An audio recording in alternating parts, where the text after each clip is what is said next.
ಎಲ್ಲರಿಗೂ ನಮಸ್ಕಾರಗಳು. ಋಗ್ವೇದ ಕ್ಲಾಸಸ್ಗೆ ಸ್ವಾಗತ. ನಾವು ಈ ದಿನ ನವೆಂಬರ್ 13 ಮತ್ತು 14ರ ಪ್ರಚಲಿತ ವಿದ್ಯಮಾನಗಳ ಮಾಹಿತಿಯನ್ನು ತಿಳಿದುಕೊಳ್ಳೋಣ. ನವೆಂಬರ್ 14 ಭಾರತದಲ್ಲಿ ನಾವು ಮಕ್ಕಳ ದಿನಾಚರಣೆಯನ್ನು ಆಚರಿಸುತ್ತೇವೆ. ಈ ದಿನ ಭಾರತದ ಮೊದಲ ಪ್ರಧಾನಮಂತ್ರಿಗಳಾಗಿ ಸೇವೆ ಸಲ್ಲಿಸಿದ ಪಂಡಿತ್ ಜವಾಹರ್ಲಾಲ್ ನೆಹರು ಅವರ ಜನ್ಮದಿನವಾಗಿದೆ. ಇವರು ನವೆಂಬರ್ 14, 1889ರಂದು ಜನಿಸಿದರು. ಇವರಿಗೆ ಮಕ್ಕಳ ಮೇಲೆ ಅಪಾರ ಪ್ರೀತಿ ಇದ್ದ ಕಾರಣ ಅವರ ಮರಣಾನಂತರ ಅವರ ಜನ್ಮದಿನವನ್ನು ಮಕ್ಕಳ ದಿನಾಚರಣೆಯನ್ನಾಗಿ ಆಚರಿಸುತ್ತಿದ್ದೇವೆ. ಪ್ರತಿ ವರ್ಷ ನವೆಂಬರ್ 14ರಂದು ಭಾರತದಲ್ಲಿ ಮಕ್ಕಳ ದಿನಾಚರಣೆಯನ್ನು ಆಚರಿಸುತ್ತೇವೆ. ಈ ವಿಡಿಯೋದಲ್ಲಿ ಇಲ್ಲಿ ಪಟ್ಟಿ ಮಾಡಲಾಗಿರುವ ಎಲ್ಲ ವಿಷಯಗಳ ಮಾಹಿತಿಯನ್ನು ತಿಳಿದುಕೊಳ್ಳೋಣ. ಈ ವಿಷಯಗಳು ಮುಂಬರುವ ಸ್ಪರ್ಧಾತ್ಮಕ ಪರೀಕ್ಷೆಗಳಿಗೆ ಅತಿ ಉಪಯುಕ್ತವಾಗಲಿವೆ. ಈಗಾಗಲೇ ಕರ್ನಾಟಕ ರಾಜ್ಯ ಸರ್ಕಾರದ ನೇಮಕಾತಿ ಆದೇಶಗಳು ಹೊರಬಿದ್ದಿದ್ದು, ಮುಂಬರುವ ಸ್ಪರ್ಧಾತ್ಮಕ ಪರೀಕ್ಷೆಗಳಿಗೆ ಪ್ರಚಲಿತ ವಿದ್ಯಮಾನಗಳ ಮಾಹಿತಿಯು ಅತಿ ಉಪಯುಕ್ತವಾಗಲಿದೆ. ಆದ್ದರಿಂದ ವಿಡಿಯೋವನ್ನು ಕೊನೆವರೆಗೂ ವೀಕ್ಷಿಸಿ. ಮೊದಲನೇ ಮಾಹಿತಿ ವಿಟಮಿನ್ ಡಿ. ವಿಟಮಿನ್ ಡಿ ಇವಾಗ ಏಕೆ ಸುದ್ದಿಯಲ್ಲಿದೆ ಎಂಬುದನ್ನು ತಿಳಿದುಕೊಳ್ಳೋಣ. ಇತ್ತೀಚೆಗೆ ನಡೆಸಿದಂತಹ ಪ್ರಯೋಗದಲ್ಲಿ ನಿಯಮಿತ ರಕ್ತ ಮೇಲ್ವಿಚಾರಣೆಯಿಂದ ಮಾರ್ಗದರ್ಶಿಸಲ್ಪಟ್ಟ ವೈಯಕ್ತಿಕಗೊಳಿಸಿದ ವಿಟಮಿನ್ ಡಿ ಡೋಸಿಂಗ್ ಪುನರಾವರ್ತಿತ ಹೃದಯಾಘಾತವನ್ನು 52% ಗಮನಾರ್ಹವಾಗಿ ಕಡಿಮೆ ಮಾಡಿದೆ ಎಂದು ಆ ಪ್ರಯೋಗವು ತಿಳಿಸಿದೆ. ಆದ್ದರಿಂದ ಇದು ಸುದ್ದಿಯಲ್ಲಿದೆ. ವಿಟಮಿನ್ ಡಿ ಅನ್ನು ಕ್ಯಾಲ್ಸಿಫೆರಲ್ ಎಂದು ಕೂಡ ಕರೆಯಲಾಗುತ್ತದೆ.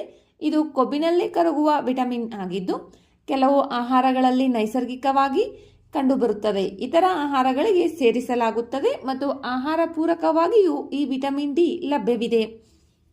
ನೈಸರ್ಗಿಕವಾಗಿ ಸೂರ್ಯನ ಬೆಳಕಿನಿಂದ ಬರುವ ನೇರಳಾತೀತ ಕಿರಣಗಳು ನಮ್ಮ ಚರ್ಮವನ್ನು ಸ್ಪರ್ಶಿಸಿ ವಿಟಮಿನ್ ಡಿ ಸಂಶ್ಲೇಷಣೆಯನ್ನು ಪ್ರಚೋದಿಸಿದಾಗ ಇದು ಅಂತರ್ವರ್ಧಕವಾಗಿ ಉತ್ಪತ್ತಿಯಾಗುತ್ತದೆ.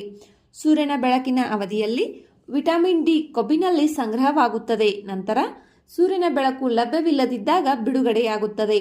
ನೈಸರ್ಗಿಕವಾಗಿ ವಿಟಮಿನ್ ಡಿ ಇರುವ ಆಹಾರಗಳು ಬಹಳ ಕಡಿಮೆಯಾಗಿವೆ. ಹೆಚ್ಚಿನ ಪ್ರಮಾಣದಲ್ಲಿ ಕೊಬ್ಬಿದ ಮೀನು, ಸಾಲ್ಮನ್ ಮತ್ತು ಟ್ಯೂನ್ ಮೀನುಗಳು, ಎಕ್ರೆತ್ತು, ಅಣಬೆಗಳು, ಮೊಟ್ಟೆಗಳು, ಮೀನಿನ ಎಣ್ಣೆಗಳು ಇದರಲ್ಲಿ ವಿಟಮಿನ್ ಡಿ ಇದೆ. ಮಕ್ಕಳು ಈ ಆಹಾರಗಳನ್ನು ಹೆಚ್ಚಾಗಿ ತಿನ್ನುವುದಿಲ್ಲ. ಅದಕ್ಕಾಗಿಯೇ ಆಹಾರ ಕಂಪನಿಗಳು ಹಾಲು, ಮೊಸರು, ಶಿಶುಸೂತ್ರ, ಜ್ಯೂಸ್, ಧಾನ್ಯಗಳು ಮತ್ತು ಇತರ ಆಹಾರಗಳನ್ನು ವಿಟಮಿನ್ ಡಿ ಸೇರಿಸಿ ಬಲವರ್ಧಿಸುತ್ತವೆ. ನಮಗೆ ಪ್ರತಿದಿನ ಅಗತ್ಯವಿರುವ ವಿಟಮಿನ್ ಡಿ ಪ್ರಮಾಣವು ನಮ್ಮ ವಯಸ್ಸನ್ನು ಅವಲಂಬಿಸಿರುತ್ತದೆ. ವಿಟಮಿನ್ ಡಿ ಏಕೆ ಮುಖ್ಯ? ನಮ್ಮ ದೇಹಕ್ಕೆ ವಿಟಮಿನ್ ಡಿ ಏಕೆ ಮುಖ್ಯ ಎನ್ನುವುದನ್ನು ತಿಳಿದುಕೊಳ್ಳೋಣ. ವಿಟಮಿನ್ ಡಿ ಕ್ಯಾಲ್ಸಿಯಂ ಹೀರಿಕೊಳ್ಳುವಿಕೆಯನ್ನು ಉತ್ತೇಜಿಸುತ್ತದೆ. ರಕ್ತದಲ್ಲಿ ಕ್ಯಾಲ್ಸಿಯಂ ಮತ್ತು ರಂಜಕದ ಸಾಕಷ್ಟು ಮಟ್ಟವನ್ನು ಕಾಪಾಡಿಕೊಳ್ಳಲು ಇದು ಸಹಾಯ ಮಾಡುತ್ತದೆ. ಇದು ಆರೋಗ್ಯಕರ ಮೂಳೆಗಳು ಮತ್ತು ಹಲ್ಲುಗಳಿಗೆ ಅಗತ್ಯವಾಗಿರುತ್ತದೆ. ಸಾಕಷ್ಟು ವಿಟಮಿನ್ ಡಿ ಇಲ್ಲದೆ ಮೂಳೆಗಳು ತೆಳುವಾಗಬಹುದು, ಸುಲಭವಾಗಿ ವಿರೂಪಗೊಳ್ಳಬಹುದು. ದೇಹದಲ್ಲಿ ವಿಟಮಿನ್ ಡಿ ಇತರ ಪಾತ್ರಗಳನ್ನು ಹೊಂದಿದೆ. ಇದರಲ್ಲಿ ಉರಿಯೂತವನ್ನು ಕಡಿಮೆ ಮಾಡುವುದರ ಜೊತೆಗೆ ಜೀವಕೋಶಗಳ ಬೆಳವಣಿಗೆ, ನರಸ್ನಾಯುಕ ಮತ್ತು ರೋಗ ನಿರೋಧಕ ಕಾರ್ಯ ಮತ್ತು ಗ್ಲೂಕೋಸ್ ಚಯಾಪಚಯ ಕ್ರಿಯೆಯಂತಹ ಪ್ರಕ್ರಿಯೆಗಳ ಸಮನ್ವಯತೆಯೂ ಸೇರಿದೆ. ವಿಟಮಿನ್ ಡಿ ಕೊರತೆಯು ಆಸ್ಟಿಯೋಪೊರೋಸಿಸ್ ಅಥವಾ ರಿಕೆಟ್ಸ್ನಂತಹ ಮೂಳೆ ಕಾಯಿಲೆಗಳಿಗೆ ಕಾರಣವಾಗಬಹುದು. ಆಸ್ಟಿಯೋಪೊರೋಸಿಸ್ ಒಂದು ಕಾಯಿಲೆಯಾಗಿದ್ದು, ಇದರಲ್ಲಿ ಮೂಳೆಗಳು ದುರ್ಬಲವಾಗುತ್ತವೆ ಮತ್ತು ಮೂಳೆಗಳು ಮುರಿತಕ್ಕೆ ಒಳಗಾಗುವ ಸಾಧ್ಯತೆ ಇರುತ್ತದೆ. ದೀರ್ಘಕಾಲದ ಅಥವಾ ತೀವ್ರವಾದ ವಿಟಮಿನ್ ಡಿ ಕೊರತೆಯಿಂದ ಕರುಳಿನಲ್ಲಿ ಕ್ಯಾಲ್ಸಿಯಂ ಮತ್ತು ರಂಜಕದ ಹೀರಿಕೊಳ್ಳುವಿಕೆ ಕಡಿಮೆಯಾಗುವುದರಿಂದ ಹೈಪೋಕ್ಯಾಲ್ಸಿಮಿಯಾ ಉಂಟಾಗುತ್ತದೆ. ರಕ್ತದಲ್ಲಿ ಕಡಿಮೆ ಕ್ಯಾಲ್ಸಿಯಂ ಮಟ್ಟ ಇರುವುದನ್ನು ನಾವು ಹೈಪೋಕ್ಯಾಲ್ಸಿಮಿಯಾ ಎಂದು ಕರೆಯುತ್ತೇವೆ. ಇದು ದ್ವಿತೀಯಕ ಹೈಪರ್ ಪ್ಯಾರಾಥೈರಾಯಿಡಿಸಮ್ಗೆ ಕಾರಣವಾಗುತ್ತದೆ. ಹೈಪೋಕ್ಯಾಲ್ಸಿಮಿಯಾ, ಹೈಪರ್ ಥೈರಾಯ್ಡಿಸಮ್ ಎರಡೂ ತೀವ್ರವಾಗಿದ್ದರೆ ಸ್ನಾಯು ದೌರ್ಬಲ್ಯ ಮತ್ತು ಸೆಳೆತ, ಆಯಾಸ, ಖಿನ್ನತೆ ಸೇರಿದಂತೆ ಇತರ ಲಕ್ಷಣಗಳನ್ನು ಉಂಟು ಮಾಡಬಹುದು. ಶಿಶುಗಳು, ಮಕ್ಕಳು ಮತ್ತು ವಯಸ್ಕರು ಸೇರಿದಂತೆ ಯಾರಿಗಾದರೂ ವಿಟಮಿನ್ ಡಿ ಕೊರತೆ ಉಂಟಾದರೆ ಈ ರೀತಿ ಆಗಬಹುದು. ಹೆಚ್ಚಿನ ಚರ್ಮದ ಮೆಲನಿನ್ ಅಂಶ ಹೊಂದಿರುವ ಮತ್ತು ವ್ಯಾಪಕ ಚರ್ಮ ಆವರಿಸಿರುವ ಬಟ್ಟೆಗಳನ್ನು ಧರಿಸುವ ಜನರಲ್ಲಿ, ವಿಶೇಷವಾಗಿ ಮಧ್ಯಪ್ರಾಚ್ಯ ದೇಶಗಳಲ್ಲಿ ವಿಟಮಿನ್ ಡಿ ಕೊರತೆಯು ಹೆಚ್ಚಾಗಿ ಕಂಡುಬರುತ್ತದೆ. ವಿಟಮಿನ್ ಡಿ ನಮ್ಮ ದೇಹಕ್ಕೆ ಅಗತ್ಯವಿರುವ ಒಂದು ಜೀವಸತ್ವವಾಗಿದ್ದು, ಇದು ಸೂರ್ಯನ ಬೆಳಕಿನಲ್ಲಿ ಕಂಡುಬರುತ್ತದೆ. ಒಂದಿಷ್ಟು ಆಹಾರಗಳಲ್ಲಿ ನೈಸರ್ಗಿಕವಾಗಿ ಇದೆ ಮತ್ತು ಆಹಾರ ಪೂರಕವಾಗಿಯೂ ಇದನ್ನು ಸೇವಿಸಬೇಕಾಗುತ್ತದೆ. ವಿಟಮಿನ್ ಡಿ ಇದು ಕ್ಯಾಲ್ಸಿಯಂನ ಇರುವಿಕೆಯನ್ನು ಸೂಚಿಸುತ್ತದೆ. ಇದರಿಂದ ನಮ್ಮ ಮೂಳೆಗಳು, ಹಲ್ಲುಗಳು ಎಲ್ಲ ಆರೋಗ್ಯವಾಗಿರುತ್ತವೆ. ಇದರ ಪ್ರಮಾಣ ಕಡಿಮೆಯಾದಂತೆ ಅವುಗಳ ಸಾಮರ್ಥ್ಯವು ಕಡಿಮೆಯಾಗಿ ಅವುಗಳು ಹಾಳಾಗುವ ಸಂಭವವಿರುತ್ತದೆ. ವಿಟಮಿನ್ ಡಿ ಕೊರತೆಯಿಂದ ರಿಕೆಟ್ಸ್, ಆಸ್ಟಿಯೋಪೊರೋಸಿಸ್ ಮತ್ತು ಹೈಪೋಕ್ಯಾಲ್ಸಿಮಿಯಾ ಎಂತಕ್ಕಂತಹ ರೋಗಗಳು ಉಂಟಾಗುವ ಸಾಧ್ಯತೆ ಇದೆ. ಇದು ವಿಟಮಿನ್ ಡಿ ಡೋಸಿಂಗನ್ನು ನೀಡುವುದರಿಂದ ಪುನರಾವರ್ತಿತ ಹೃದಯಾಘಾತವನ್ನು 52% ಗಮನಾರ್ಹವಾಗಿ ಕಡಿಮೆಯಾಗಿದೆ ಎಂದು ಇತ್ತೀಚಿನ ಪ್ರಯೋಗವೊಂದು ತಿಳಿಸಿದೆ. ಆದ್ದರಿಂದ ಇದು ಸುದ್ದಿಯಲ್ಲಿದೆ. ವಿಟಮಿನ್ ಡಿಯನ್ನು ಕ್ಯಾಲ್ಸಿಫೆರಲ್ ಎಂದು ಕೂಡ ಕರೆಯಲಾಗುತ್ತದೆ. ಇದು ಕೊಬ್ಬಿನಲ್ಲಿ ಕರಗುವ ವಿಟಮಿನ್ ಆಗಿದೆ. ನೆಕ್ಸ್ಟ್, ಹಂಬೋಲ್ಟ್ ಪೆಂಗ್ವಿನ್ ಏಕೆ ಸುದ್ದಿಯಲ್ಲಿದೆ? ಇತ್ತೀಚೆಗೆ ಚಿಲಿಯ ವಿಜ್ಞಾನಿಗಳು ವಿಶ್ವದ ಹಂಬೋಲ್ಟ್ ಪೆಂಗ್ವಿನ್ಗಳ ಸಂಖ್ಯೆ ಕಡಿಮೆಯಾಗುತ್ತಿರುವುದರಿಂದ ಅಪಾಯಗಳ ಬಗ್ಗೆ ಎಚ್ಚರಿಸಿದ್ದಾರೆ. ಆದ್ದರಿಂದ ಇದು ಸುದ್ದಿಯಲ್ಲಿದೆ. ಹಂಬೋಲ್ಟ್ ಪೆಂಗ್ವಿನ್ ಸಾಮಾನ್ಯವಾಗಿ ಪಟ್ಟೆ ಗುಂಪು ಎಂದು ಕರೆಯಲ್ಪಡುವ ಒಂದು ಕುಲಕ್ಕೆ ಸೇರಿದೆ. ಇದರ ವೈಜ್ಞಾನಿಕ ಹೆಸರು ಸ್ಪಿನಿಸ್ಕಸ್ ಹಂಬೋಲ್ಟಿ. ಇವುಗಳ ಆವಾಸ ಸ್ಥಾನವು ಹಂಬೋಲ್ಟ್ ಕರೆಂಟ್ ಬಳಿ ಇರುವುದರಿಂದ ಇವುಗಳಿಗೆ ಈ ಹೆಸರು ಬಂದಿದೆ. ಇದು ತಣ್ಣೀರಿನಿಂದ ನಿರೂಪಿಸಲ್ಪಟ್ಟ ದೊಡ್ಡ ಸಾಗರದ ಮೇಲ್ಮುಖ ಹರಿವಾಗಿದೆ. ಹಂಬೋಲ್ಟ್ ಪೆಂಗ್ವಿನ್ಗಳು ಚಿಲಿ ಮತ್ತು ಪೆರುವಿನ ಪೆಸಿಫಿಕ್ ಕರಾವಳಿಗಳಿಗೆ ಸ್ಥಳೀಯವಾಗಿವೆ. ಚಿಲಿಯು ಪೆಸಿಫಿಕ್ ಕರಾವಳಿಯ ವಿಶ್ವದ ಉಳಿದಿರುವ ಹಂಬೋಲ್ಟ್ ಪೆಂಗ್ವಿನ್ಗಳಲ್ಲಿ 80% ನೆಲೆಯಾಗಿದೆ. ಸ್ಮಿಥ್ಸೋನಿಯನ್ ಸಂಸ್ಥೆಯ ಪ್ರಕಾರ ಇವುಗಳ ಕಣ್ಣುಗಳ ಸುತ್ತಲೂ ದೊಡ್ಡ ಬರಿ ಚರ್ಮದ ತೇಪೆಗಳಿರುತ್ತವೆ. ಇವುಗಳನ್ನು ತಂಪಾಗಿಡಲು ಇವು ಸಹಾಯ ಮಾಡುವ ರೂಪಾಂತರಗಳಾಗಿವೆ. ಮಧ್ಯಮ ಗಾತ್ರದ ಜಾತಿಯಾಗಿದ್ದು ಸರಾಸರಿ 2 ಅಡಿಗಳಿಗಿಂತ ಸ್ವಲ್ಪ ಹೆಚ್ಚು ಎತ್ತರವನ್ನು ಇವು ಹೊಂದಿರುತ್ತವೆ. ಕಾಡಿನಲ್ಲಿ ಇವುಗಳ ಸಂತಾನೋತ್ಪತ್ತಿ ಕಾಲವು ಏಪ್ರಿಲ್ ಅಥವಾ ಸೆಪ್ಟೆಂಬರ್ದಿಂದ ಅಕ್ಟೋಬರ್ ಆಗಿರುತ್ತದೆ. ಇದು ವಸಾಹತು ಸ್ಥಳವನ್ನು ಅವಲಂಬಿಸಿರುತ್ತದೆ. ಹಂಬೋಲ್ಟ್ ಪೆಂಗ್ವಿನ್ಗಳು ಏಕಪತ್ನಿತ್ವವನ್ನು ಹೊಂದಿವೆ. ವಿಭಿನ್ನ ಗಾಯನ ಸೂಚನೆಗಳ ಮೂಲಕ ವಸಾಹತುವಿನಲ್ಲಿ ತಮ್ಮ ಸಂಗಾತಿಯನ್ನು ಗುರುತಿಸುತ್ತವೆ. ವಾಣಿಜ್ಯ ಮೀನುಗಾರಿಕೆಯಿಂದ ಆಹಾರಕ್ಕಾಗಿ ಸ್ಪರ್ಧೆ ಮತ್ತು ಆವಾಸ ಸ್ಥಾನ ನಷ್ಟ, ಮಾಲಿನ್ಯ, ಪಕ್ಷಿ ಜ್ವರ ಮತ್ತು ಹವಾಮಾನ ಬದಲಾವಣೆಯ ಹದಗೆಡುತ್ತಿರುವ ಪರಿಣಾಮಗಳಿಂದ ಇವುಗಳ ಸಂಖ್ಯೆ ಕಡಿಮೆಯಾಗುತ್ತಿದೆ. ಹಂಬೋಲ್ಟ್ ಪೆಂಗ್ವಿನ್ನ ಸಂರಕ್ಷಣಾ ಸ್ಥಿತಿ IUCNನಲ್ಲಿ ದುರ್ಬಲವಾಗಿದೆ. ಸೈಟ್ಸ್ ಅನುಬಂಧ 1ರಲ್ಲಿದೆ. ನೆಕ್ಸ್ಟ್, ಹಿಮಾಲಯನ್ ಕಪ್ಪು ಕರಡಿ. ಹಿಮಾಲಯನ್ ಕಪ್ಪು ಕರಡಿ ಇವಾಗ ಏಕೆ ಸುದ್ದಿಯಲ್ಲಿದೆ ಎಂಬುದನ್ನು ತಿಳಿದುಕೊಳ್ಳೋಣ.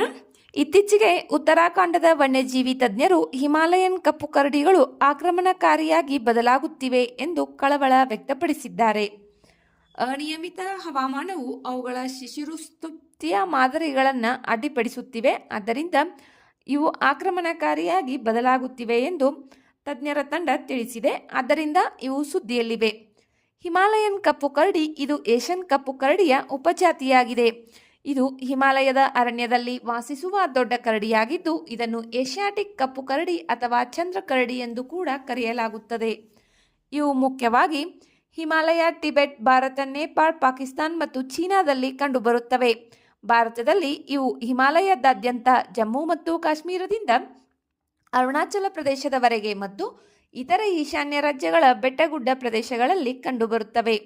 ಇವು ದಟ್ಟವಾದ ಅರಣ್ಯ, ಅಗಲವಾದ ಎಲೆಗಳು ಮತ್ತು ಕೋನಿಫೆರಸ್ ಕಾಡುಗಳನ್ನು ಆವಾಸ ಸ್ಥಾನವಾಗಿ ಆದ್ಯತೆ ನೀಡುತ್ತವೆ. ಹಿಮಾಲಯನ್ ಕಪ್ಪು ಕರಡಿಯ ಗುಣಲಕ್ಷಣಗಳು: ಇವು ಮೃದುವಾದ ಮತ್ತು ಹೊಳೆಯುವ ಕೂದಲನ್ನು ಹೊಂದಿದ್ದು ಎದೆಯ ಮೇಲೆ ವಿ ಪ್ಯಾಚ್ ಅನ್ನು ಹೊಂದಿರುತ್ತವೆ. ಕಾಡಿನಲ್ಲಿ ಇಲ್ಲಿದೆ ನೋಡಿ ವಿ ಪ್ಯಾಚ್, ವಿ.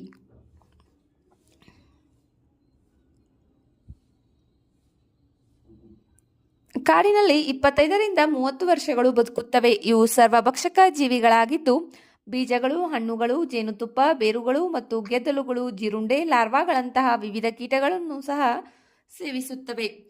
ಇವು ಸ್ವಾಭಾವಿಕವಾಗಿ ಹಗಲಿನ ಜೀವನ ಶೈಲಿಯನ್ನು ಮುನ್ನಡೆಸುತ್ತವೆ. ಆದರೆ ಅನೇಕವು ಮನುಷ್ಯರ ಸಂಪರ್ಕವನ್ನು ತಪ್ಪಿಸಲು ಹೆಚ್ಚಾಗಿ ರಾತ್ರಿ ಜೀವನ ಶೈಲಿಯನ್ನು ನಡೆಸುತ್ತವೆ.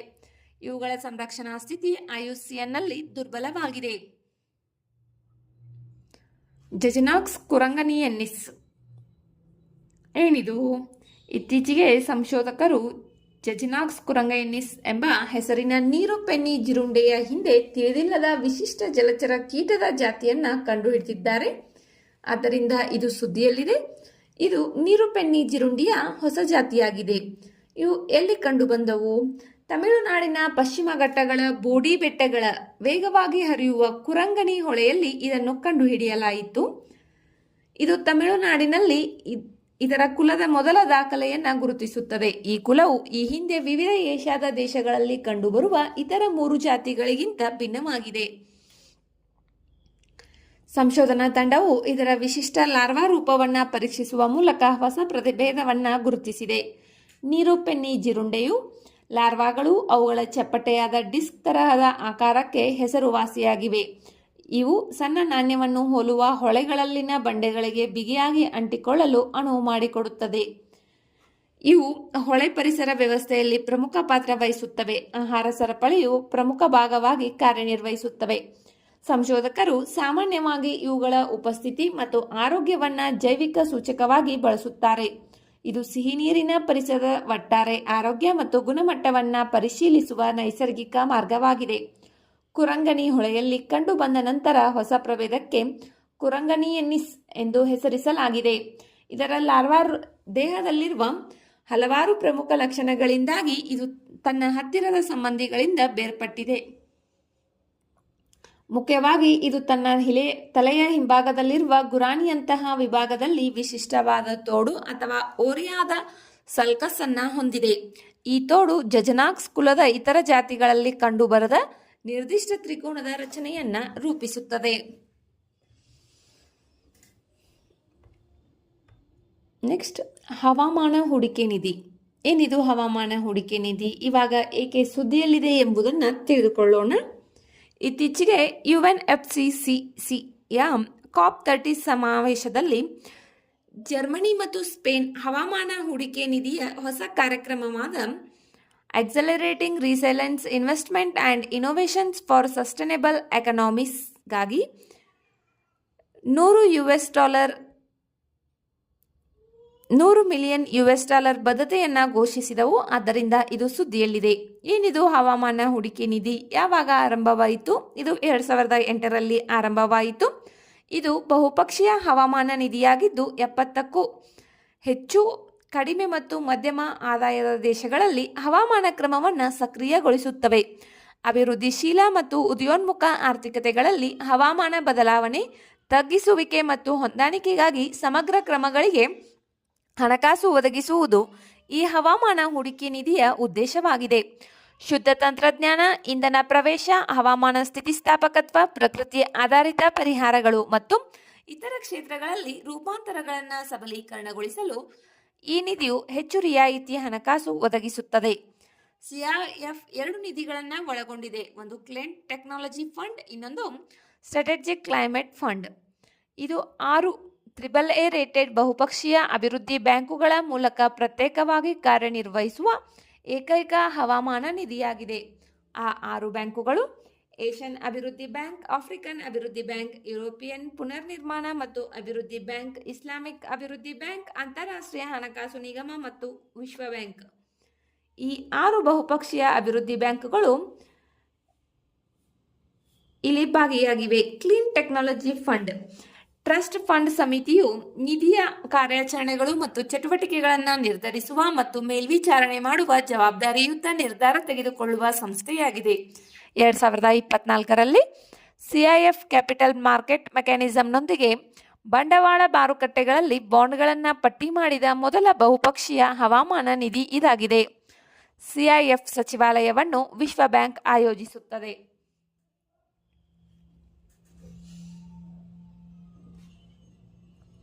ನೆಕ್ಸ್ಟ್, ಅಂತರ್ಜನಾಂಗೀಯ ಸಮಾನತೆ. ಏನಿದು ಅಂತರ್ಜನಾಂಗೀಯ ಸಮಾನತೆ? ಇದು ಇವಾಗ ಏಕೆ ಸುದ್ದಿಯಲ್ಲಿದೆ ಎಂಬುದನ್ನು ತಿಳಿದುಕೊಳ್ಳೋಣ. ಪಾಶ್ಚಿಮಾತ್ಯ ದೇಶಗಳಿಂದ ಆಮದು ಮಾಡಿಕೊಳ್ಳಲಾದ ಅಂತರ್ಪೀಳಿಗೆಯ ಸಮಾನತೆಯಂತಹ ಅನೇಕ ಪರಿಸರ ಕಾನೂನು ತತ್ವಗಳು ಮಾನವ ಕೇಂದ್ರಿತವಾಗಿವೆ ಮತ್ತು ಅಳಿವಿನಂಚಿನಲ್ಲಿರುವ ಪ್ರಭೇದಗಳನ್ನು ಅಳಿವಿನಿಂದ ರಕ್ಷಿಸಲು ಯಾವುದೇ ಸಹಾಯ ಮಾಡುವುದಿಲ್ಲ ಎಂದು ಸುಪ್ರೀಂ ಕೋರ್ಟ್ ನ್ಯಾಯಾಧೀಶರಾದಂತಹ ನ್ಯಾಯಮೂರ್ತಿ PS ನರಸಿಂಹರವರು ಇತ್ತೀಚೆಗೆ ಹೇಳಿದ್ದಾರೆ. ಅಂತರ್ಪೀಳಿಗೆಯ ಸಮಾನತೆಯು ಭವಿಷ್ಯದ ಪೀಳಿಗೆಗಳು ಪ್ರಸ್ತುತ ಪೀಳಿಗೆಯಂತೆಯೇ ಲಭ್ಯವಿರುವ ಅವಕಾಶಗಳು ಮತ್ತು ಸಂಪನ್ಮೂಲಗಳನ್ನು ಹೊಂದಿರುವುದನ್ನು ಖಚಿತಪಡಿಸಿಕೊಳ್ಳಲು ಪ್ರಸ್ತುತ ಪೀಳಿಗೆಯ ನೈತಿಕ ಬಾಧ್ಯತೆಯನ್ನು ಒತ್ತಿ ಹೇಳುವ ಒಂದು ತತ್ವವಾಗಿದೆ. ಇದು ತಲೆಮಾರುಗಳ ನಡುವಿನ ಸಮಾನತೆಯನ್ನು ಸೂಚಿಸುತ್ತದೆ. ಇದು ಪ್ರಸ್ತುತ ನೀತಿಗಳ ವಿನ್ಯಾಸ ಮತ್ತು ಅನುಷ್ಠಾನದಲ್ಲಿ ಭವಿಷ್ಯದ ಪೀಳಿಗೆಯ ಅಗತ್ಯಗಳನ್ನು ಒಳಗೊಂಡಿದೆ. ಹೀಗಾಗಿ ಅಂತರ್ಪೀಳಿಗೆಯ ಸಮಾನತೆ ಎಂದರೆ ಭವಿಷ್ಯದ ಪೀಳಿಗೆಗೆ ಪ್ರಸ್ತುತ ಪೀಳಿಗೆಯ ಕರ್ತವ್ಯ. ಮಾನವರ ಈಗಿನ ಪೀಳಿಗೆಯು ನೈಸರ್ಗಿಕ ಸಂಪನ್ಮೂಲಗಳು ಮತ್ತು ಪರಿಸರ ವಿಜ್ಞಾನವನ್ನು ನೋಡಿಕೊಳ್ಳುವ ಜವಾಬ್ದಾರಿಯನ್ನ ಹೊಂದಿದೆ. ಇದರಿಂದಾಗಿ ಭವಿಷ್ಯದ ಎಲ್ಲ ಪೀಳಿಗೆಗಳು ಸಹ ಪ್ರಕೃತಿ ಮಾತೆಯನ್ನು ಮತ್ತು ಬದುಕುವ ಹಕ್ಕನ್ನು ಆನಂದಿಸಲು ಸಮಾನ ಅವಕಾಶವನ್ನ ಹೊಂದಿರುತ್ತಾರೆ. ಇದು ಅಂತಾರಾಷ್ಟ್ರೀಯ ಪರಿಸರ ಕಾನೂನಿನ ಮಾನ್ಯತೆ ಪಡೆದ ತತ್ವವಾಗಿದ್ದು, ಭವಿಷ್ಯದ ಪೀಳಿಗೆಯ ಪ್ರಯೋಜನಕ್ಕಾಗಿ ನೈಸರ್ಗಿಕ ಸಂಪನ್ಮೂಲಗಳ ಸಂರಕ್ಷಣೆಯನ್ನು ಒದಗಿಸುತ್ತದೆ. ಈ ತತ್ವವು ಹವಾಮಾನ ಬದಲಾವಣೆಯ ಕುರಿತಾದ ವಿಶ್ವಸಂಸ್ಥೆಯ ಚೌಕಟ್ಟಿನ ಸಮಾವೇಶದಲ್ಲಿ ಬಲವಾಗಿ ಹುದುಗಿದೆ. ಐತಿಹಾಸಿಕವಾಗಿ ಇದು ಭವಿಷ್ಯದ ಪೀಳಿಗೆಗಳು ತಮ್ಮ ಸ್ವಂತ ಅಗತ್ಯಗಳನ್ನು ಪೂರೈಸುವ ಸಾಮರ್ಥ್ಯಕ್ಕೆ ಧಕ್ಕೆಯಾಗದಂತೆ ವರ್ತಮಾನದ ಅಗತ್ಯಗಳನ್ನು ಪೂರೈಸುವ ಅಭಿವೃದ್ಧಿ ಎಂಬ ತತ್ವವನ್ನು ಜನಪ್ರಿಯಗೊಳಿಸಿದ ಬ್ರನ್ಸ್ಲ್ಯಾಂಡ್ ವರದಿ ನಮ್ಮ ಸಾಮಾನ್ಯ ಭವಿಷ್ಯಕ್ಕೆ ಮನ್ನಣೆಯನ್ನ ನೀಡಿದೆ. ಪರಿಸರ ಮತ್ತು ಅಭಿವೃದ್ಧಿ ಕುರಿತ ರಿಯೋ ಘೋಷಣೆ ತತ್ವಕ್ಕೆ ಹಕ್ಕು ಆಧಾರಿತ ದೃಷ್ಟಿಕೋನವನ್ನು ಸೇರಿಸುತ್ತದೆ. ಪ್ರಸ್ತುತ ಮತ್ತು ಭವಿಷ್ಯದ ಪೀಳಿಗೆಯ ಅಭಿವೃದ್ಧಿ ಮತ್ತು ಪರಿಸರ ಅಗತ್ಯಗಳನ್ನು ಸಮಾನವಾಗಿ ಪೂರೈಸಲು ಅಭಿವೃದ್ಧಿಯ ಹಕ್ಕನ್ನು ಪೂರೈಸಬೇಕು ಎಂದು ಇದು ಸೂಚಿಸುತ್ತದೆ. Next, vanadium. ಏನಿದು ವೆನಡಿಯಂ? ಇವಾಗ ಏಕೆ ಸುದ್ದಿಯಲ್ಲಿದೆ? ಇತ್ತೀಚೆಗೆ ಕೇಂದ್ರ ವಿದ್ಯುತ್ ಸಚಿವರು ಭಾರತದ ಮೊದಲ MWH ಪ್ರಮಾಣದ ವೆನಡಿಯಂ ರೆಡಾಕ್ಸ್ ಫ್ಲೋ ಬ್ಯಾಟರಿ ವ್ಯವಸ್ಥೆಯನ್ನ NTPCಯ NETR ನೇತ್ರ ನೋಯ್ಡಾದಲ್ಲಿ ಉದ್ಘಾಟಿಸಿದರು. ಆದ್ದರಿಂದ ಇದು ಸುದ್ದಿಯಲ್ಲಿದೆ. ವೆನಡಿಯಂ ಇದು ವಿ ಚಿಹ್ನೆಯನ್ನ ಹೊಂದಿದೆ. ಇದರ ಪರಮಾಣು ಸಂಖ್ಯೆ 23. ಇದು ಒಂದು ರಾಸಾಯನಿಕ ಅಂಶವಾಗಿದೆ. ವೆನಡಿಯಂನ ಗುಣಲಕ್ಷಣಗಳು ಏನು ಎಂಬುದನ್ನು ತಿಳಿದುಕೊಳ್ಳೋಣ. ಇದು ಬೆಳ್ಳಿ ಬೂದು ಬಣ್ಣದ ಮೆದುವಾದ ಲೋಹವಾಗಿದೆ. ಇದು ಹೆಚ್ಚಿನ ಲೋಹಗಳಿಗಿಂತ ಗಟ್ಟಿಯಾಗಿದ್ದು ಕ್ಷಾರಗಳು ಮತ್ತು ಆಮ್ಲಗಳ ವಿರುದ್ಧ ಉತ್ತಮ ತುಕ್ಕು ನಿರೋಧಕತೆಯನ್ನು ಪ್ರದರ್ಶಿಸುತ್ತದೆ. ಇದು ವಿವಿಧ ಖನಿಜಗಳು, ಕಲ್ಲಿದ್ದಲು ಮತ್ತು ಪೆಟ್ರೋಲಿಯಂನಲ್ಲಿ ಸಂಯೋಜಿತವಾಗಿ ಕಂಡುಬರುತ್ತದೆ. ವೆನಡಿಯಂ ಭೂಮಿಯ ಹೊರಪದರದಲ್ಲಿ 22ನೇ ಅತ್ಯಂತ ಹೇರಳವಾಗಿರುವ ಅಂಶವಾಗಿದೆ.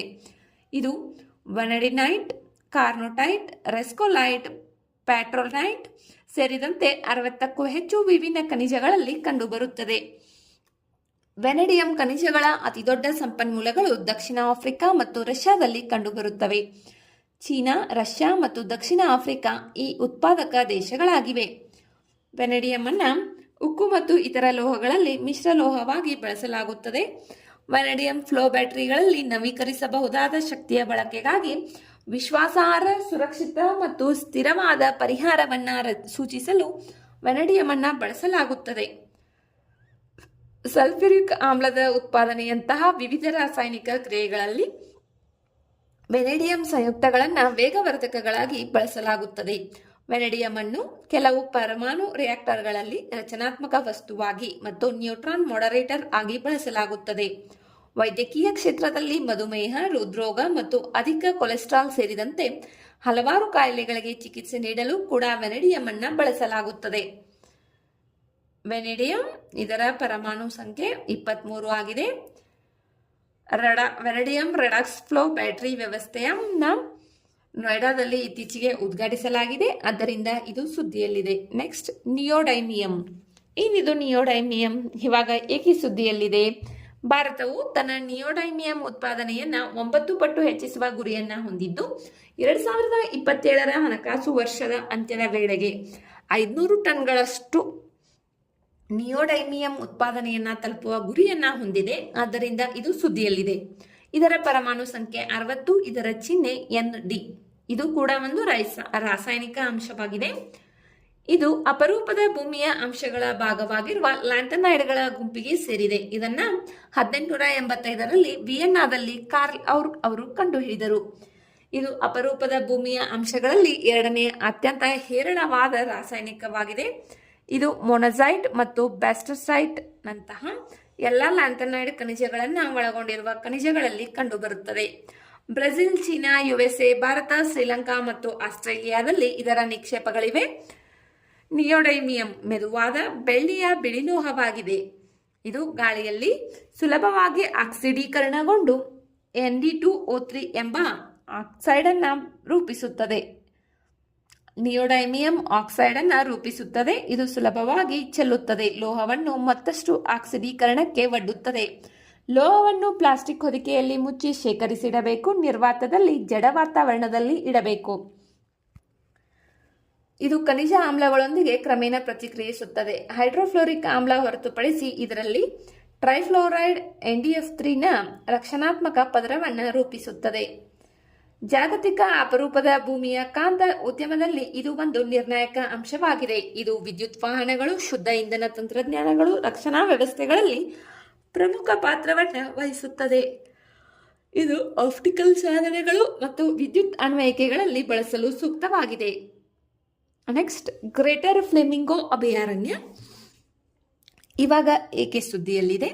ಇದು ಎಲ್ಲಿದೆ? ಇದು ತಮಿಳುನಾಡಿನ ಧನುಷ್ಕೋಡಿಯ ಗ್ರೇಟರ್ ಫ್ಲೆಮಿಂಗೋ ಅಭಯಾರಣ್ಯದ ಬಳಿ ಪ್ರಸ್ತಾವಿತ ಪವನ ವಿದ್ಯುತ್ ಸ್ಥಾವರದ ಬಗ್ಗೆ ಕಳವಳಗಳು ವ್ಯಕ್ತವಾಗಿವೆ. ಇದು ತಮಿಳುನಾಡಿನಲ್ಲಿದೆ. ಇದು ಪರಿಸರ ಸೂಕ್ಷ್ಮ ಮಣ್ಣಾರ ಕೊಲ್ಲಿಯ ಜೀವಗೋಳ ಮೀಸಲು ಪ್ರದೇಶದಲ್ಲಿ ನೆಲೆಗೊಂಡಿದೆ. ಇಲ್ಲಿ ಮ್ಯಾಂಗ್ರೋವ್ಗಳು, ಮರಳು ದಿಬ್ಬಗಳು, ಮಣ್ಣಿನ ಚಪ್ಪಟೆಗಳು, ಜೋಗು ಪ್ರದೇಶಗಳು ಸೇರಿದಂತೆ ವಿವಿಧ ಪರಿಸರ ವ್ಯವಸ್ಥೆಗಳಿಗೆ ಈ ಗ್ರೇಟರ್ ಫ್ಲೆಮಿಂಗೋ ಅಭಯಾರಣ್ಯ ನೆಲೆಯಾಗಿದೆ. ಇದು ಸಾವಿರಾರು ವಲಸೆ ತೇವಾಂಶವುಳ್ಳ ಪಕ್ಷಿಗಳಿಗೆ ಮಧ್ಯ ಏಷ್ಯಾದ ಹಾರಾಟ ಮಾರ್ಗದ ಉದ್ದಕ್ಕೂ ಒಂದು ನಿರ್ಣಾಯಕ ನಿಲುಗಡೆ ಸ್ಥಳವಾಗಿದೆ. ಈ ಪ್ರದೇಶವು ಗ್ರೇಟರ್ ಮತ್ತು ಲೆಸ್ಸರ್ ಫ್ಲೆಮಿಂಗೋಗಳು ಸೇರಿದಂತೆ 128 ಪಕ್ಷಿ ಪ್ರಭೇದಗಳನ್ನು ಬೆಂಬಲಿಸುತ್ತದೆ. ಮೀನು, ಕಟ್ಟಿನ ಚರ್ಮಿಗಳು, ಮೃದ್ವಂಗಿಗಳು, ಗೂಡು ಕಟ್ಟುವ ಸಮುದ್ರ ಆಮೆಗಳು ಸೇರಿದಂತೆ ಸಮುದ್ರ ಜೀವಿಗಳಿಗೆ ಇದು ಆವಾಸ ಸ್ಥಾನವನ್ನು ಒದಗಿಸಿದೆ. ಗ್ರೇಟರ್ ಫ್ಲೆಮಿಂಗೋ ಇದು ತನ್ನ ವಿಶಿಷ್ಟವಾದ ಗುಲಾಬಿ ಗರಿಗಳು ಮತ್ತು ವಿಶಿಷ್ಟವಾದ ಆಹಾರ ಪದ್ಧತಿಗೆ ಹೆಸರುವಾಸಿಯಾದ ಅತಿದೊಡ್ಡ ಅಲೆದಾಡುವ ಹಕ್ಕಿಯಾಗಿದೆ. ಆಫ್ರಿಕಾ, ಪಶ್ಚಿಮ ಏಷ್ಯಾ ಮತ್ತು ದಕ್ಷಿಣ ಯುರೋಪ್ದಲ್ಲಿ ಇದರ ವ್ಯಾಪ್ತಿಯು ವ್ಯಾಪಿಸಿದೆ. ಇದು ಸಾಮಾನ್ಯವಾಗಿ ಸಂತಾನೋತ್ಪತ್ತಿಯ ಅವಧಿಯಲ್ಲಿ ಉಪ್ಪು ಸರೋವರಗಳು, ಕರಾವಳಿ ಲಗೂನ್ಗಳು, ಇಂಟರ್ಟೈಡಲ್ ಮಣ್ಣಿನ ಪ್ರದೇಶಗಳು ಮತ್ತು ಉಪ್ಪಿನ ಕೆಲಸಗಳಂತಹ ಆಳವಿಲ್ಲದ ಲವಣಯುಕ್ತ ಕ್ಷಾರೀಯ ಜೋಗು ಪ್ರದೇಶಗಳಲ್ಲಿ ಕಂಡುಬರುತ್ತವೆ. ಗ್ರೇಟರ್ ಫ್ಲೆಮಿಂಗೋಗಳ ಸಂರಕ್ಷಣಾ ಸ್ಥಿತಿ IUCNನಲ್ಲಿ ಕನಿಷ್ಠ ಕಾಳಜಿಯನ್ನು ಹೊಂದಿದೆ. ವನ್ಯಜೀವಿ ಸಂರಕ್ಷಣಾ ಕಾಯ್ದೆ 1973ರ ಪ್ರಕಾರ ವೇಳಾಪಟ್ಟಿ 2ರಲ್ಲಿ ಇದನ್ನು ಸಂರಕ್ಷಿಸಲಾಗಿದೆ. ನೆಕ್ಸ್ಟ್, ಪಿಲಿಭಿಟ್ ಹುಲಿ ಅಭಯಾರಣ್ಯ. ಇದು ಇವಾಗ ಏಕೆ ಸುದ್ದಿಯಲ್ಲಿದೆ ಎಂಬುದನ್ನು ತಿಳಿದುಕೊಳ್ಳೋಣ. ಪಿಲಿಭಿಟ್ ಹುಲಿ ಅಭಯಾರಣ್ಯದ ಬರಾಯಿ ಶ್ರೇಣಿಯ ಬಳಿ ಇತ್ತೀಚೆಗೆ ಹುಲಿ ದಾಳಿಯಲ್ಲಿ ಒಬ್ಬರು ರೈತರು ಮೃತಪಟ್ಟಿದ್ದಾರೆ. ಆದ್ದರಿಂದ ಇದು ಸುದ್ದಿಯಲ್ಲಿದೆ. ಇದು ಉತ್ತರ ಪ್ರದೇಶದಲ್ಲಿರ್ತಕ್ಕಂತಹ ಒಂದು ಅಭಯಾರಣ್ಯವಾಗಿದೆ. ಭಾರತ ಮತ್ತು ನೇಪಾಳ ಗಡಿಯಲ್ಲಿ ಈ ಅಭಯಾರಣ್ಯವಿದೆ. ಗೋಮತಿ ನದಿಯು ಈ ಅಭಯಾರಣ್ಯದಲ್ಲಿ ಹುಟ್ಟಿ ಇದು ಶಾರದಾ, ಚೂಕಾ ಮತ್ತು ಮಾಲಾ, ಕನ್ನೋಟನಂತಹ ಹಲವಾರು ಇತರ ನದಿಗಳ ಜಲಾನಯನ ಪ್ರದೇಶವಾಗಿದೆ. ಶಾರದಾ ಸಾಗರ ಅಣೆಕಟ್ಟು 22 ಕಿಲೋಮೀಟರ್ ಉದ್ದದವರೆಗೆ ವಿಸ್ತರಿಸಿದ್ದು ಇದು ಅಭಯಾರಣ್ಯದ ಗಡಿಯಾಗಿದೆ. ಉಷ್ಣವಲಯದ ತೇವಾಂಶವುಳ್ಳ ಪತನಶೀಲ ಕಾಡುಗಳು, ಉಷ್ಣವಲಯದ ವನಪತನಶೀಲ ಕಾಡುಗಳು, ಕಾಲೋಚಿತ ಜೋಗು ಕಾಡುಗಳು ಮತ್ತು ಉಷ್ಣವಲಯದ ಅರೆನಿತ್ಯ ಹರಿದ್ವರ್ಣ ಕಾಡುಗಳು ಈ ಮೀಸಲು ಪ್ರದೇಶದಲ್ಲಿ ಕಂಡುಬರುವ ಪ್ರಮುಖ ಅರಣ್ಯ ಪ್ರಕಾರಗಳಾಗಿವೆ. ಸಾಲ್ ಕಾಡು ಪ್ರದೇಶವು ಉತ್ತಮ ನೈಸರ್ಗಿಕ ಪುನರುತ್ಪಾದನೆಯೊಂದಿಗೆ ತುಂಬಾ ದಟ್ಟವಾಗಿದ್ದು ಮೀಸಲು ಪ್ರದೇಶದ ಸುಮಾರು 76% ಅರಣ್ಯ ಪ್ರದೇಶವು ಹುಲ್ಲುಗಾವಲುಗಳಿಂದ ಕೂಡಿದ್ದು ಸ್ಯಾಕ್ರಮ್, ಸ್ಕ್ಲೆರೋಸ್ಟಾಚ್, ಇಂಪೆರಾಟಾ, ತೆಮೆಡಾ, ಬೋತ್ರಿಯೋಕ್ಲೋವಾ, ವೆಟಿವೇರಿಯಾ, ಅಪ್ಲುಡಾ, ತಿಚ್ಚಾಡಿಯಂ, ಡಿಜಿಟೇರಿಯಾ, ಸೈಪರಸ್ನಂತಹ ಹಲವಾರು ಜಾತಿಗಳನ್ನು ಇದು ಹೊಂದಿದೆ.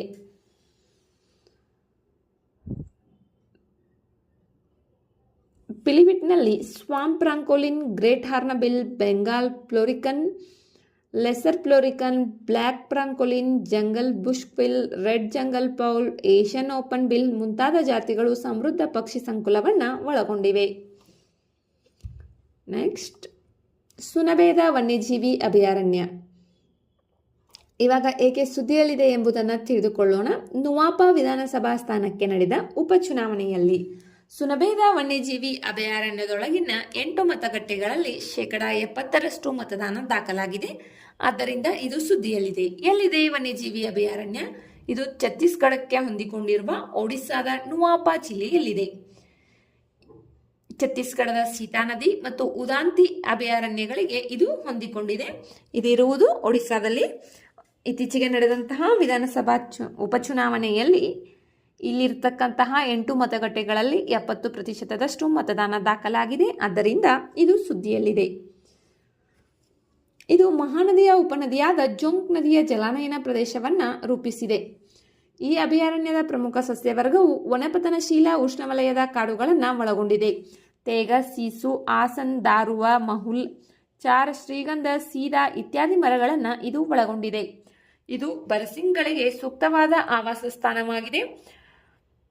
ಹುಲಿಗಳು, ಚಿರತೆಗಳು, ಕತ್ತೆಕಿರುಬಗಳು, ಬೊಗಳುವ ಜಿಂಕೆ, ಚಿಟಲ್, ಗೌರ್, ಸಾಂಬಾರ್, ಸ್ಲಾತ್ ಕರಡಿ, ಬೆಟ್ಟದ ಮೈನಾ ಇವು ಇಲ್ಲಿ ಕಂಡುಬರುವ ಪ್ರಮುಖ ಪ್ರಾಣಿಗಳಾಗಿವೆ. ಒಡಿಶಾ ಮತ್ತು ಛತ್ತೀಸ್ಗಢ ರಾಜ್ಯಗಳ ನಡುವಿನ ಅಪರೂಪದ ಕಾಡು ಎಮ್ಮೆಗಳ ವಲಸೆ ಕೊಂಡಿಯಾಗಿಯೂ ಈ ಅಭಯಾರಣ್ಯ ಕಾರ್ಯನಿರ್ವಹಿಸುತ್ತದೆ. ಈ ದಿನ ನಾವು 3 ಅಭಯಾರಣ್ಯಗಳ ಬಗ್ಗೆ ತಿಳಿದುಕೊಂಡಿದ್ದೇವೆ. ಇದರ ಬಗ್ಗೆ ಒಂದಿಷ್ಟು ಗಮನವಿರಲಿ. ನೆಕ್ಸ್ಟ್, ನಿಯಾಂಡರ್ತಲ್ಗಳು. ಇದು ಏಕೆ ಸುದ್ದಿಯಲ್ಲಿದೆ? ಇತ್ತೀಚಿನ ಅಧ್ಯಯನವು ನಿಯಾಂಡರ್ತಲ್ಗಳು ನಾಟಕೀಯ ಅಳಿವಿನಲ್ಲಿ ನಾಶವಾಗಲಿಲ್ಲ, ಬದಲಿಗೆ ಸಾವಿರಾರು ವರ್ಷಗಳಿಂದ ಉದಯೋನ್ಮುಖ ಮಾನವ ಜನಸಂಖ್ಯೆಯಲ್ಲಿ ಸ್ಥಳೀಯವಾಗಿ ಹೀರಿಕೊಳ್ಳಲ್ಪಟ್ಟವು ಎಂಬ ಅಭಿಪ್ರಾಯವನ್ನು ಬೆಂಬಲಿಸುತ್ತಿದೆ. ಆದ್ದರಿಂದ ಇದು ಸುದ್ದಿಯಲ್ಲಿದೆ. ಯಾರಿದು ನಿಯಾಂಡರ್ತಲ್ಗಳು? ಇವು ಒಂದು ಕಾಲದಲ್ಲಿ ಯುರೋಪಿನಾದ್ಯಂತ ಕಂಡುಬಂದ ಆಧುನಿಕ ಮಾನವರ ಅಳಿವಿನಂಚಿನಲ್ಲಿರುವ ಸಂಬಂಧಿಯಾಗಿದ್ದು ಮಧ್ಯ ಮತ್ತು ನೈಋತ್ಯ ಏಷ್ಯಾದವರೆಗೆ ವಿಸ್ತರಿಸಿದ್ದವು. ನಿಯಾಂಡರ್ತಲ್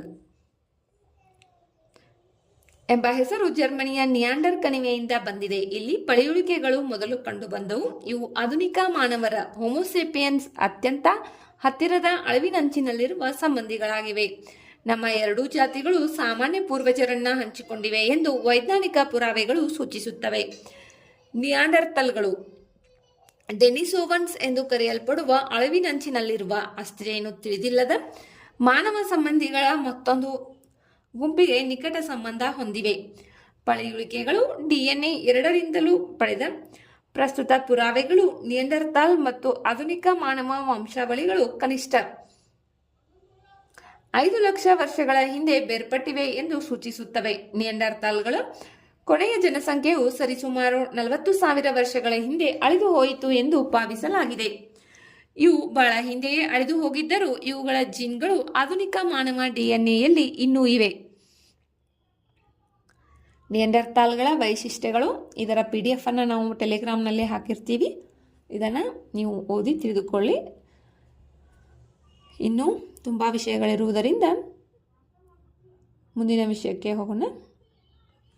ನೆಕ್ಸ್ಟ್, ವಿಯೆಟ್ನಾಂ. ಇದು ಇವಾಗ ಏಕೆ ಸುದ್ದಿಯಲ್ಲಿದೆ? ಭಾರತ ವಿಯೆಟ್ನಾಂ ರಕ್ಷಣಾ ನೀತಿ ಸಂವಾದವು ವಿಯೆಟ್ನಾಂನ ಹನೋಯಿಯಲ್ಲಿ ಇತ್ತೀಚೆಗೆ ನಡೆಯಿತು.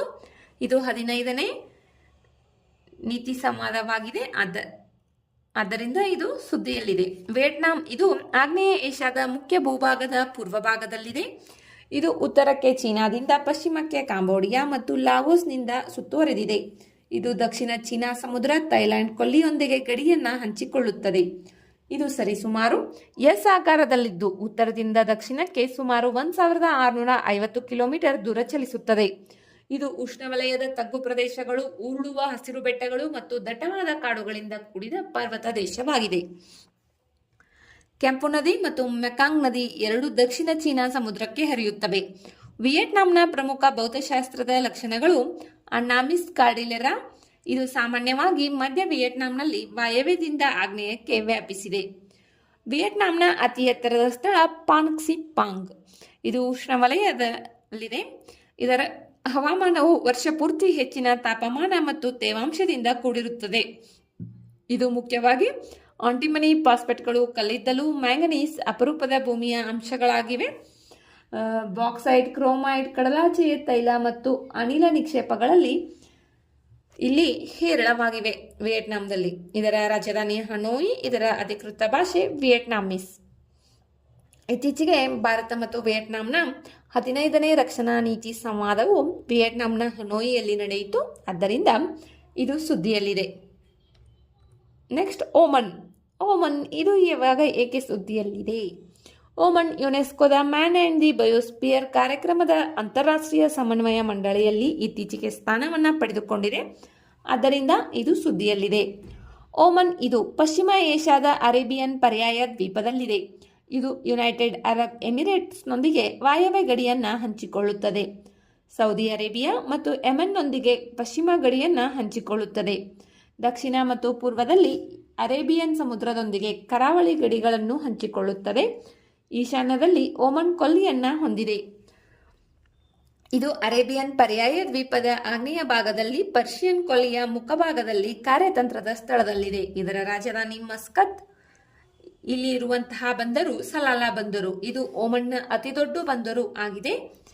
ಇಲ್ಲಿರುವಂತಹ ಮರುಭೂಮಿ ರಬ್ ಅಲ್ ಖಾಲಿ. ಪೆಟ್ರೋಲಿಯಂ, ತಾಮ್ರ, ಕಲ್ಲಾರು, ಕೆಲವು ಅಮೃತಶಿಲೆ, ಸುಣ್ಣದ ಕಲ್ಲು, ಕ್ರೋಮಿಯಂ, ಜಿಪ್ಸಮ್, ನೈಸರ್ಗಿಕ ಅನಿಲ ಇಲ್ಲಿರುವ ನೈಸರ್ಗಿಕ ಸಂಪನ್ಮೂಲಗಳಾಗಿವೆ.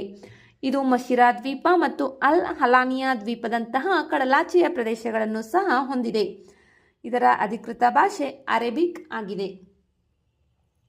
ಇತ್ತೀಚೆಗೆ ಓಮನ್ ಯುನೆಸ್ಕೋದ ಮ್ಯಾನ್ ಆ್ಯಂಡ್ ದಿ ಬಯೋಸ್ಪಿಯರ್ ಕಾರ್ಯಕ್ರಮದ ಅಂತಾರಾಷ್ಟ್ರೀಯ ಸಮನ್ವಯ ಮಂಡಳಿಯಲ್ಲಿ ಸ್ಥಾನವನ್ನು ಪಡೆದುಕೊಂಡಿದೆ. ಆದ್ದರಿಂದ ಇದು ಸುದ್ದಿಯಲ್ಲಿದೆ. ಇದರ ರಾಜಧಾನಿ ಮಸ್ಕತ್. ಹೊಸದಾದ ಮಾಹಿತಿಗಳನ್ನು ತಿಳಿದುಕೊಂಡಿದ್ದೇವೆ. ವಿಡಿಯೋದಲ್ಲಿರುವ ಮಾಹಿತಿ ಅತಿ ಉಪಯುಕ್ತವಿದೆ ಎನಿಸಿದರೆ ವಿಡಿಯೋಗೆ ಒಂದು ಲೈಕ್ ಮಾಡಿ. ಮತ್ತಷ್ಟು ಮಾಹಿತಿಗಾಗಿ ನಮ್ಮ ಚಾನಲ್ನಲ್ಲಿರುವ ವಿಡಿಯೋಗಳನ್ನು ವೀಕ್ಷಿಸಿ. ಮುಂಬರುವ ವಿಡಿಯೋಗಳು ಮತ್ತು ಮಾಹಿತಿಗಾಗಿ ನಮ್ಮ ಚಾನಲನ್ನು ಸಬ್ಸ್ಕ್ರೈಬ್ ಮಾಡಿಕೊಳ್ಳಿ. ನಿಮ್ಮ ಸ್ನೇಹಿತರೊಂದಿಗೆ ಹಂಚಿಕೊಳ್ಳಿ.